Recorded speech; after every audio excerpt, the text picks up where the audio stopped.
Hello, welcome to Dev Radio.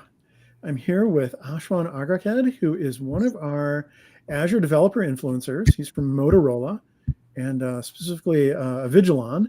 And he's going to talk about some really interesting stuff they are doing with Internet of Things and millions of video cameras. Thanks for joining us, Ashwin. Thanks for having me, Matt. So why don't you start by just telling us about your role and what you guys do?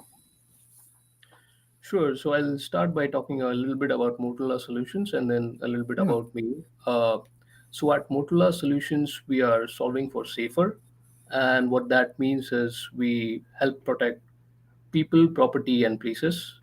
And we do that with a gamut of our products, right? We have stuff like body cameras, we have license registration, license plate recognition, we have access control, we have gun detection, and all such kind of cool technologies that we use.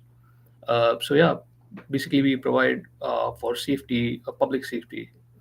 As far as my role is concerned, in my current capacity, I'm working as a senior software engineer, and I was hired as a Kubernetes subject matter expert.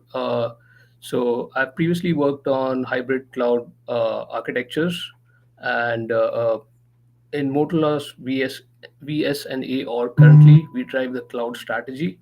Cloud strategy being whether we should be using Microsoft's front door or should we be using application gateway, that kind of stuff. We Yeah. have also architected a lot of cloud infrastructure, which we can look at in the later slides. And so for these cameras, I guess are we ready for this slide yet? How many cameras are there, and where are they? So we have a lot of cameras Yeah. everywhere, right? We Yeah. have three regions. We have US, Canada, Australia, three different regions. And then we have two different products, which is one is on-prem, which is known as ACC. Okay. Uh, and then we have a cloud product, right? So we have multiple sites, like a site might have many cameras. So we get all the analytics, video analytics from the cameras, and it's sent to our on-prem server. And then once it's at the on-prem server, from there we send it to the IoT hub, and we use IoT hub basically very extensively in our architecture. So once it's sent to IoT hub, we consume the messages in like two different ways. So earlier, before Microsoft uh, said gave us the IoT message router. Uh, Before that, we used to consume messages in the IoT hub, and the IoT hub is basically like an event hub. So we have multiple queues over there. So it is like a first in, first out messages. So we used to have like 32 partitions. Each partition is one queue, and then we used to have 36 pods, 32 pods, and all those pods would consume from one of those queues. And we used to process all the messages and send it to a database, or we could send it to a blob storage queue as we wanted. So the second way in which we consume the messages was after Microsoft introduced the IoT Hub message routes, and these are like very powerful. So what we do is we can route messages from the IoT Hub to a different custom endpoint, right? Not to the event hub, native event hub, which is there in place. So we used to route, let's say, we get messages. So the IoT Hub message routing provides a JavaScript expression on the data as it hits the hub. So we are able to look at the JSON properties and determine, let's say, if this is a device handshake or if it is some other kind of message. So in case if it is a device handshake, we would send it to a service bus queue, and then we would have a different service called as the IoT Endpoint Manager, which would consume from that queue. So these were the two different ways in which we consume the messages. So yeah, so this the problem does not end over here. Every once in a month or once in 2 months, there is an update for the IoT Hub which takes place. and that update causes the IoT connection to reset, right? So it causes the web, which you see in the lower box over there. It causes a handshake, re-handshake from web to IoT hub, and then it sends its whole directory sync. And when it sends a huge load like that, it causes a spike in our service bus queues. So to handle that, we use KEDA. KEDA is the Kubernetes event-driven autoscaler, and it is Microsoft provides KEDA native integration on the Kubernetes clusters, AKS clusters. So we just turn those on, and we are able to scale it on basis of the queue depth. So in Kubernetes, we are not usually able to scale out based on stuff like queue depth, right? We are only able to scale out based on percentage CPU or percentage memory, but we are able to scale out now uh, as per the depth of the queue using KEDA. So that's how we handle our load.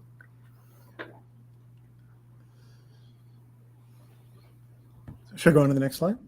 Yep, we can go on the next slide. Mhm.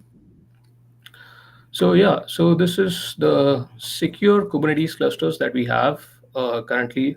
All those all those services which consume the messages from the queues are present in this Kubernetes cluster. So we have taken suggestions from the Microsoft's well-architected framework for this, and then we have added our own nuances to it, uh, stuff which works with our current use case, right? So if you zoom in over there, I don't know if you can zoom in. Yeah.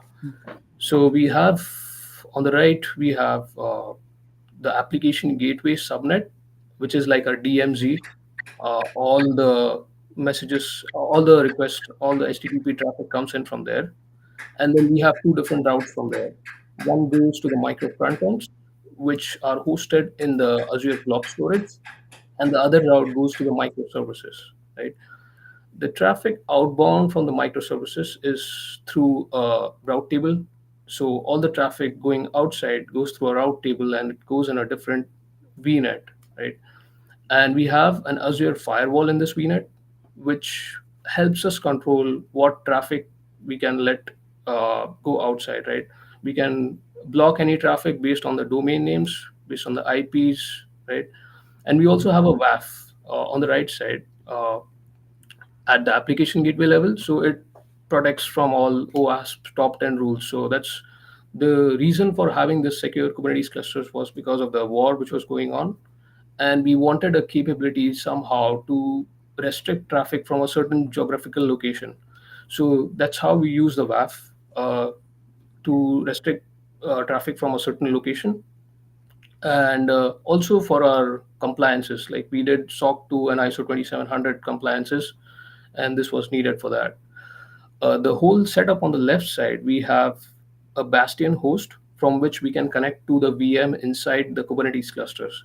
This is like a admin VM from where we can SSH and we can run different commands and we can test the networking and what have you.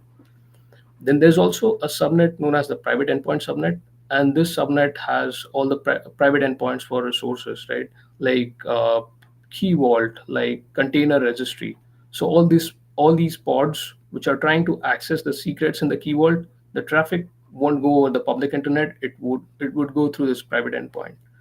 So that's about it. And on the Yeah. top, we have APIM and application gateway, the top right box.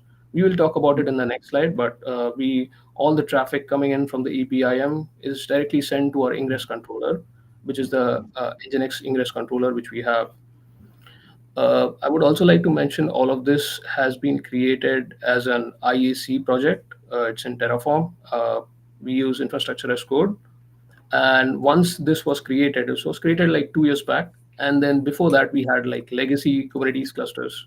So we had to migrate all the services from the legacy to the new clusters. We have like around 40 services. And then also one cool thing about this is we have Azure policies in place. So for example, let's say a team wants to deploy a service and they deploy a load balancer with a public IP. So that won't happen because we have some policies in place. Because if a public IP is created, that'll poke a hole in the VNet, right? that Yeah. will Yeah. bypass all the firewalls. So that's what we have, and we also have CADA enabled, like what we spoke in the previous slide. So yeah, we can go to the next slide. Okay. Yeah, sure. So this is our app gateway and API management setup, which we have, and we the goal with this was basically to deprecate all our APIs in the app service and move them to API management.